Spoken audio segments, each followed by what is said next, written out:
Je suis en train de regarder une série policière et ce que je peux dire par rapport à ça, c'est que franchement, moi je pensais que il fallait juste être, je sais pas,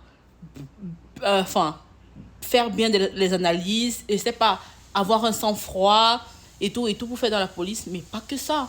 Je suis en train de voir une autre version de policier, genre, pour être flic aussi, genre les officiers et tout, il va falloir que tu connaisses dire à tes subalternes qu'ils font du bon travail.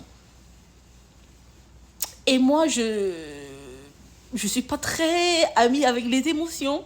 Donc, la conclusion dans tout ça, c'est que pour être flic, il faut être en paix avec ses émotions. Donc, ça veut dire que tu peux être en joie et contrôler ta joie, être en tristesse, contrôler ta tristesse. En fait, je sais pas comment je vais le dire. Moi, par exemple, quand j'ai quelque chose de triste à dire à quelqu'un, je me mets à pleurer. Les gens appellent ça sur Internet être hypersensible. Les hypersensibles, vous ne pouvez pas être flic. Hein. Vous ne pouvez vraiment pas être flic. Parce que tout l'envers du décor, je sais avoir le sang-froid sur des situations. Je sais, j'ai de l'esprit d'équipe.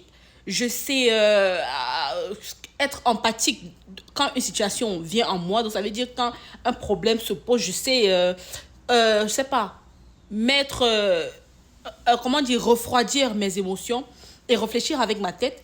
Mais si j'ai des subalternes et que je veux leur dire que tu fais du bon travail, je veux me mettre à chialer.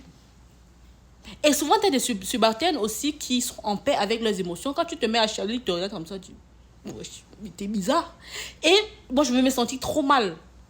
Donc, les gars, pour faire dans le corps en général, il faut être en paix avec ses émotions. C'est la leçon que moi, j'ai tirée de cette série policière. Si vous voulez le nom de la série policière, dites-moi en commentaire. Bisous, abonnez-vous.